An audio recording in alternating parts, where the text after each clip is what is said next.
Good day everyone, we're here to discuss about the Annex 3 technical details of sound signal appliances, Section 1, whistles. A. Frequencies and range of audibility. The fundamental frequency of the signal shall lie within the range of 70 to 700 Hz. The range of audibility of the signal from a whistle shall be determined by those frequencies, which may include the fundamental and or one or more higher frequencies, which lie within the range of 180 to 700 Hz. Positive negative 1% for a vessel of 20 meter or more in length, or 180 to 2100 Hz. Positive negative 1% for a vessel of less than 20 meter in length and which provide the sound pressure levels. So, sabi dito, ang paunahing range na signal is umaabot ng 70 to 700 Hz.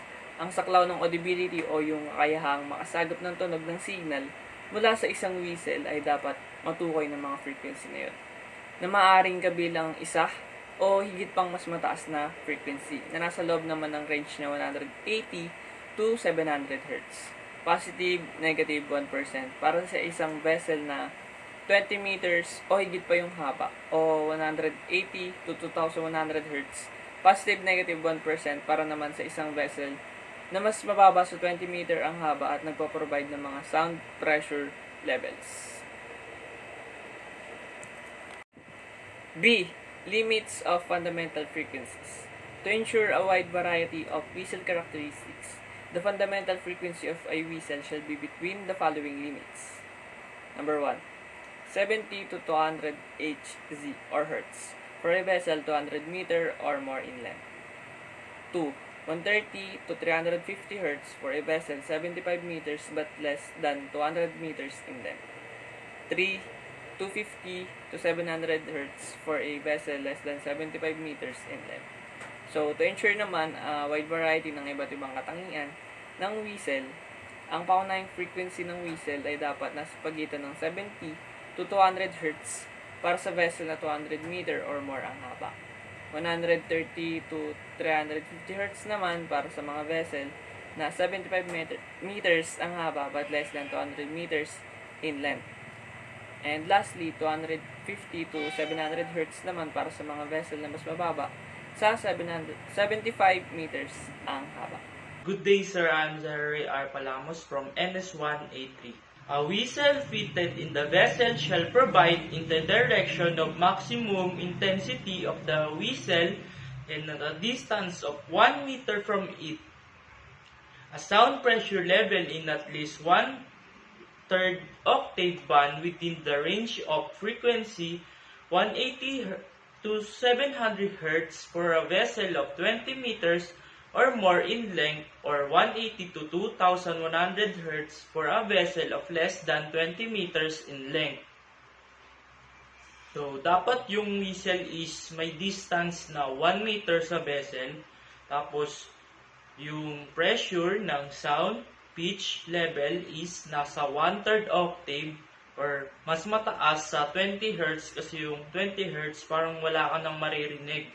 Tapos, nagre-range dapat yung frequency mo from 180 to 700 Hz pag 20 meters pataas yung length ng whistle sa vessel. Tapos, 180 to 2100 Hz naman pag ang distance ng vessel sa whistle is below 20 meters. Next slide is in the left corner. As you can see, there is a vessel in meters, and in the middle is 1/3 octave band level at 1 meters in dB referred to 2 times 10 5 nautical miles, and in last part is audibility range in nautical miles.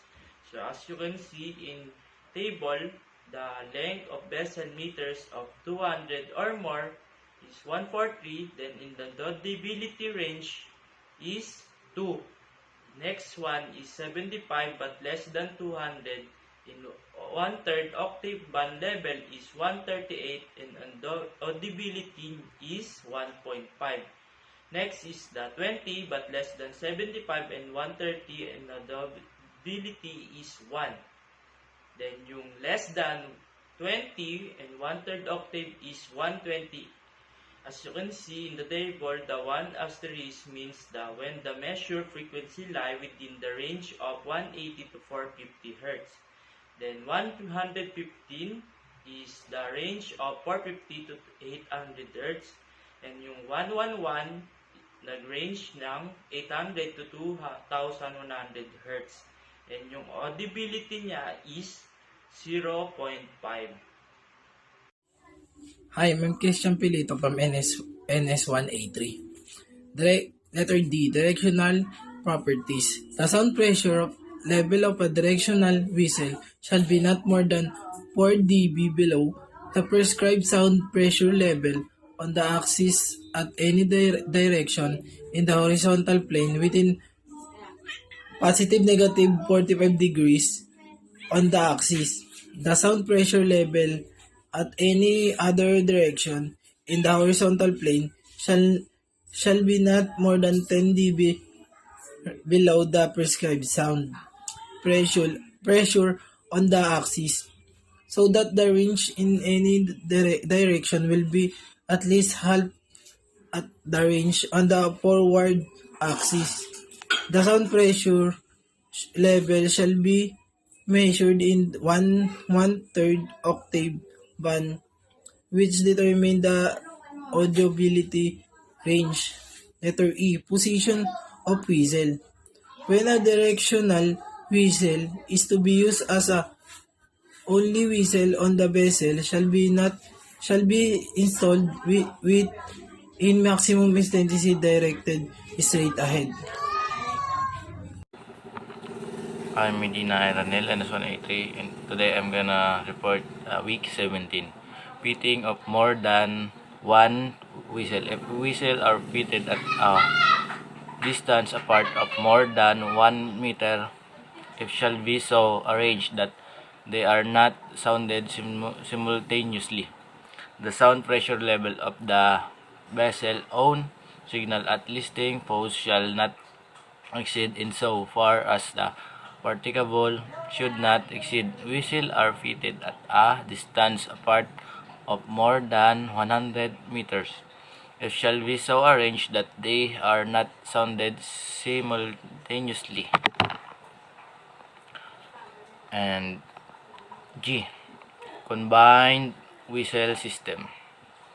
If due to the presence of obstruction, the sound field of a single whistle or of one of the whistle referred to in the paragraph above is likely to have a zone of greatly reduced signal level, it is recommended that a combined whistle system be fitted so as to overcome this reduction. For the purpose of the rules, a combined whistle system is to be regarded as a single whistle. The whistle of the combined system shall be located at a distance apart of not more than 100 meters and arranged to be sounded simultaneously.